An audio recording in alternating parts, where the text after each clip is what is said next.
There's one more thing I want to mention about the trek punishment. So with going to New Beginnings straight from here, straight from being on the trek punishment, basically I still had the blisters when I got there. Nobody batted an eye at the blisters from trek. And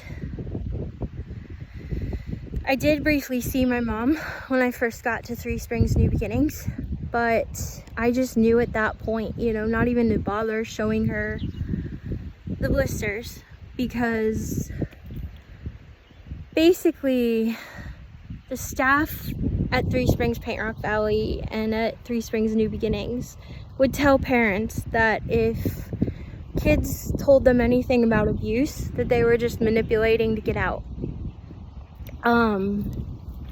So I knew even if my mom noticed the blisters or could see them, I knew that I wasn't gonna be believed. Nothing would happen, you know, like, yeah. And I mean, I know that the blisters were visible for a while, because when you first got to Three Springs New Beginnings, you were on orientation level and you had to wear sandals. Well, I was probably on run risk from the beginning too, because I'd just, you know, run away from Paint Rock and been gone a few hours in that last time that I ran. So yeah, there's that.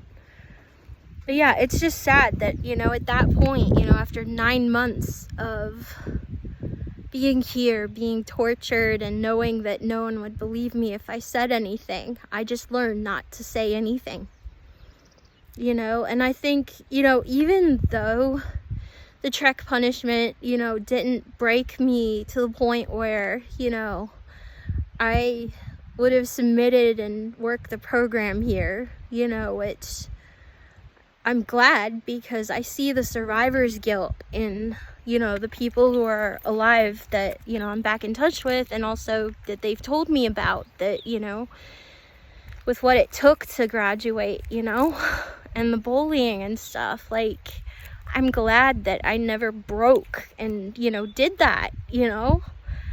But in a way they did break me, because I guess at that point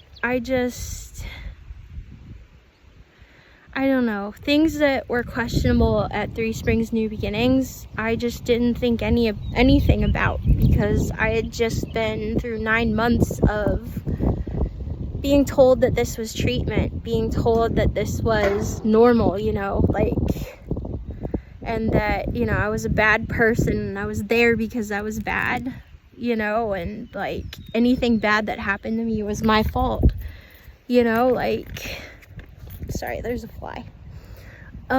Yeah, so I just, in a way, I was blind to things that were questionable there. I mean, I think my body definitely knew, because there were things that came up eventually, which I will talk about eventually, that were, you know, I found out recently when working on healing, you know, healing from the trauma. You know, I'm finding out that some of my responses were actually responses that are common to extreme levels of trauma, like extreme abuse. Yeah. So, but yeah, the brainwashing in places like Three Springs Paint Rock Valley and Three Springs New Beginnings is bad enough that a lot of survivors don't even wake up to the fact that it was abuse until sometimes decades later. I started to wake up a little, I think 10 years ago. I knew that trek was problematic. I knew that that was abuse. And I knew that the bullying, you know, that my peers did to me here was bad. But otherwise, you know, I thought what happened here was, you know, my fault, you know, all that fun stuff. Because, you know, that's what I mean, sorry, there's a fly. Basically that's what's drilled into us, you know, and that was drilled into me for like 9 months. And, you know, after 9 months of that, you know, basically, I guess I felt the same way about the stuff at New Beginnings. And I thought, well, because, you know, I was friends with my peers there, you know, there wasn't that bullying culture. Mostly because it was an indoor program and there were locks, more staff. You know, they didn't have to pit us against each other to keep us under control, you know, like, and keep us from, you know, figuring out that what was going on was abuse and revolting, you know, that kind of thing. Because, yeah, like, if they hadn't pit us against each other here at Paint Rock, you know, they wouldn't have been able to leave one staff member with us. You know, a group of 12 to 15 girls per group, you know, up the, I think that was how many there were. Yeah, up on, you know, a campsite. You know, they never would have gotten away with that if they hadn't pitted us against each other. They did that for control here. I know that. And that dynamic was not at New Beginnings. But, I mean, there was still the same censoring of communication, you know. Any kids, you know, well, we could only write to our parent or guardian, whatever, parents, guardians, even if that was not a healthy relationship, even if that was a really abusive thing, it was forced. There's a fly on my phone screen. I think it's a fly. Sorry. Yeah, that same thing happened. Phone calls were observed and timed, and if we had said anything about abuse, just like here, you know, at New Beginnings too, they would have hung up immediately if we said anything about abuse. If we said anything about abuse in the letters we wrote, you know, it would have been not sent, censored. Yeah.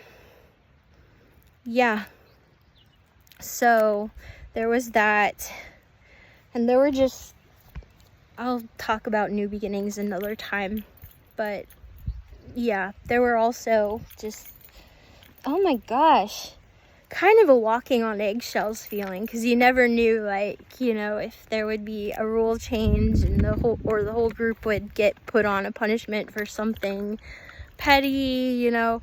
There were a few good staff.